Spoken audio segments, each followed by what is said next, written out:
Las equivocaciones, las volteretas y los escándalos parecen ser algo sumamente regular en el gobierno de Gabriel Boric. Y lamentablemente para la población, estas se han vuelto a repetir en esta semana, donde, asociado principalmente a grandes proyectos económicos, se acaban de dar una serie de escándalos, tanto con el supuesto tren que se va a hacer desde Santiago a Valparaíso, como también al gigante proyecto minero de Dominga. ¿Por qué?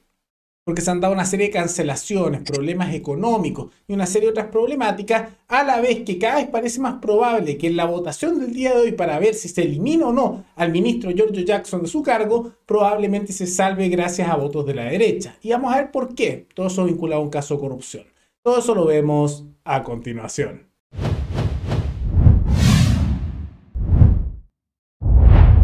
Hace algunas semanas, el gobierno de Gabriel Boric hizo un anuncio que trató de empujar bastante, como un intento además de dejar de lado la discusión sobre los indultos, que en gran medida bajaba un poco más que nada por la acusación constitucional contra Giorgio Jackson, pero de todas maneras sigue siendo el tema de los indultos uno que se discute. Y en medio de todo eso se hizo el anuncio de un tren rápido desde Santiago a Valparaíso. Y muchos decían que quedó en eso, ya analizamos el alto costo, todos los temas.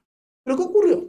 Que hace tan solo un par de días, la empresa que supuestamente se iba a encargar de hacer esto dijo que los números y lo que estaba diciendo el gobierno era mentira. Porque el gobierno había anunciado que iba a costar una cierta cantidad de dinero hacer este proyecto, cerca de unos 2.500 millones de dólares. Es una gran cantidad de dinero de todas maneras, brutal, que eso lo iban a terminar subsidiando los habitantes de las regiones de este país para beneficio de la capital y de Valparaíso. Eso ya es criticable. Pero lo que se ha mostrado es que hace poco hubo una denuncia que supuestamente la firma, o sea, la empresa que se iba a encargar de esto dijo, no, lo que está diciendo es mentira, están faltando a la verdad y no nos reunimos para el tema de los precios. Y aparentemente el costo real de este proyecto sería prácticamente el doble, 4.500 millones de dólares. Preocupante. Eso ya es un tema y que, insisto, todo ese dinero saldrá del bolsillo de los habitantes de las regiones para beneficio de la capital. ¿Por qué? En gran medida eso es algo que simplemente beneficia a la capital en conexión con Valparaíso. ¿Y dónde salen la mayoría de los recursos de este país? De las regiones. Lógico, ¿no? Pero más allá de eso, no solo está ese problema, sino que también se descubrió que ya había otros proyectos para hacer trenes. Y había propuestas de empresas privadas. Hay que recordar que este es un proyecto completamente de control y propiedad del Estado, lo que están proponiendo. Y los proyectos que proponían las empresas privadas eran más baratos y al mismo tiempo tomaban menos tiempo. Proponían proyectos con costos mucho más bajos y que el tren rápido entre Santiago y Valparaíso iba a tardarse 45 minutos. Pero el proyecto que va a hacer el Estado, de propiedad, control y dirección completa suya, Estado completamente, va a ser un tren que va a tardar el doble, 90 minutos, simultáneamente a la vez que ahora los costos parece que van a ser el doble de lo que se mencionaba. Las maravillas de la llamada eficiencia estatal. No es una sorpresa y sigue estando, ahora con más dinero todavía, la injusticia de lo que esto significa para aquellos que viven fuera de esas zonas y que van a subsidiar esto con sus impuestos. Es un problema grande, ¿no?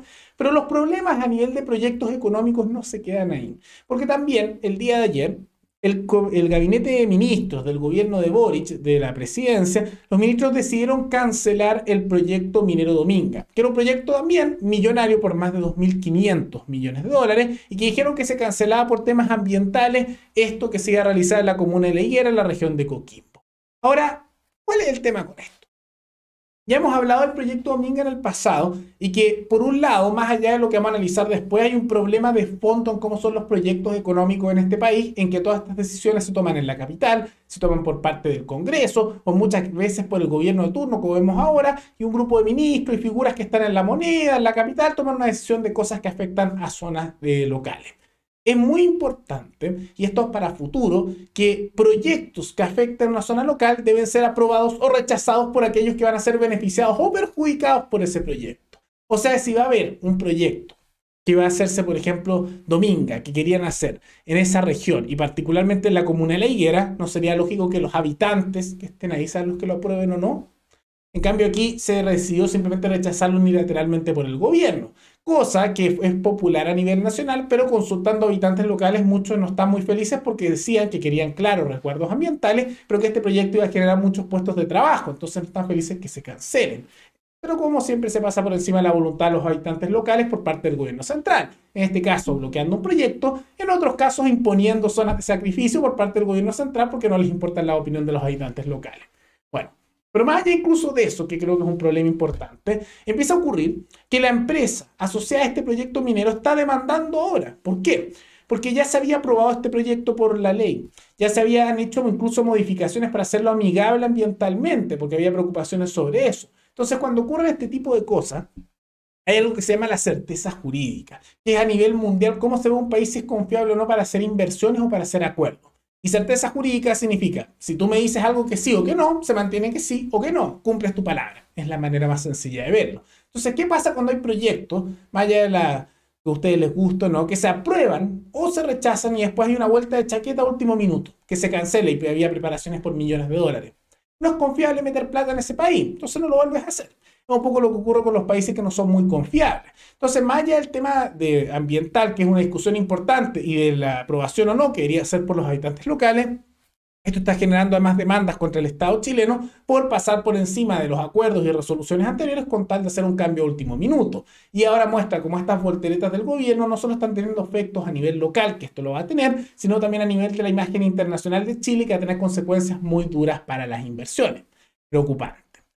Pero más allá de eso, más allá de los escándalos del gobierno, porque esos son escándalos, también están teniendo buenas noticias, porque es muy probable que no se apruebe la acusación constitucional contra el ministro Giorgio Jackson, un amigo muy, pero muy cercano al presidente Gabriel Boric.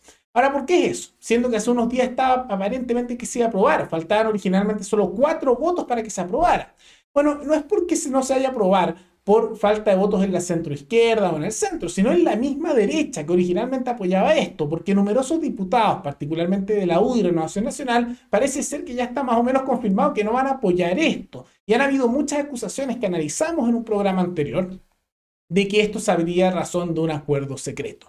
Ahora, esto en gran medida está siendo denunciado por distintas figuras de distintos sectores que en gran medida están presionando para que se haga esta votación en contra de Giorgio Jackson. Rodolfo Carter, por ejemplo, está presionando, los republicanos presionan, pero dentro de las acusaciones que se da, y aquí lo vemos desde una acusación desde la misma derecha por parte de Gonzalo Lacarrera, es que lo que podemos observar es que por un lado hay varios denuncias que se están descolgando esta acusación, tirándose para atrás contra Giorgio Jackson. Pero aparentemente el motivo, y que dan a entender, es que esto sería para encubrir y que se salvara una figura bastante nefasta de la política de la derecha, que es el ex alcalde de Renovación Nacional, Raúl Torrealba, que actualmente se encuentra involucrado en un caso por millonaria corrupción, por más de 2.000 millones de pesos, y que se le está investigando. Y lo curioso es que simultáneamente con esto vimos que la derecha apoyó a la centroderecha, esto en masa, esta acusación, y unos días atrás se lanzaron para atrás. Súper raro. Y justo al mismo tiempo que ocurre esto, se empiezan a suspender las sesiones especiales y las investigaciones que se están haciendo a Raúl Torrealba, alcalde de derecha, con muchos casos de corrupción, pero una figura de la política chilena desde hace décadas y con muchos vínculos en la centroderecha. Entonces lo que se está denunciando y que dan a entender es que prácticamente se habría realizado un acuerdo para salvar a Giorgio Jackson a cambio de que no avanzara mucho, se pusiera lento la investigación de corrupción contra una figura de la derecha. O sea, nosotros salvamos a tu amigo y tú nos salvas a nuestro corrupto. Un amigo por un amigo, un trato por un trato. De ser así, que vamos a ver si es así o no, son las denuncias que más bien se están haciendo, sería un escándalo, ¿no? De esos escándalos que no pasaría nada porque en este país nunca pasa nada, pero tampoco es raro imaginarse que algo así va a ocurrir. Tenemos numerosos casos de corrupción que muchas veces se investigan y no quedan en nada. Hace poco también se está investigando, por ejemplo, al exdirector de la Policía de Investigación por caso de corrupción, malversación de fondos públicos, falsificación de documentos públicos y lavado de dinero. Hace tiempo avanza esto y ha quedado más bien sin ocurrir nada. También recordemos que en el pasado estos tratos, que aquí se están acusando como algo supuesto, pero estos tratos entre la izquierda y la derecha no son raros. No olvidemos que ya hace varios años, tal vez a algunos les ha pasado un poco el tiempo y no se acuerdan, en el gobierno de Ricardo Lagos hubo un escándalo bien grande de corrupción porque le daban plata por debajo a los ministros de Lagos y porque decían que los sueldos eran muy bajos. Era un escándalo que en su momento se pensó que podía hacer caer al gobierno de Lagos, no sé si lo recuerdan. Y en medio de todo eso, la izquierda llegó a un acuerdo con la derecha, en ese caso liderada por Longueira de la UDI, y salvaron a Ricardo Lagos. No se investigó, se quedó ahí. Y todos hemos olvidado eso y se habla de Lagos como si fuera una persona impoluta, limpia total. Los ciudadanos se acuerdan, algunos, los políticos lo han olvidado, la prensa lo ignora y simultáneamente las cortes de justicia en silencio, porque las estructuras de poder, como siempre, bastante cómplices de esta situación. Entonces vamos a ver cómo se dan las consecuencias de esto, pero de todas maneras son acusaciones muy graves. Y más allá de todo eso, ¿ustedes cómo creen que va a terminar todo esto? ¿Qué les parecen estos escándalos económicos del gobierno de Gabriel Boric? ¿Cómo también estas acusaciones de que podría fracasar la acusación contra Giorgio Jackson porque la derecha habría de abstenerse o algunos votarían en contra de la acusación y se acusa para salvar a un corrupto de su mismo sector? Preocupante, ¿creen que sea cierto o no? Pero antes de terminar, quisiera agradecerle al suscriptor Luis Torres, que se convirtió en el suscriptor más reciente en decidir hacer un aporte mensual al canal a través de la comunidad de YouTube. Así que muchas gracias, te lo agradezco mucho. Gracias a aportes como el tuyo y el de otros suscriptores que este proyecto sigue adelante. Y también quisiera recordarles que me pueden recomendar algún tema, alguna noticia, tanto de Chile como de otros países, para otro video. Nos veremos en el siguiente programa. Hasta luego.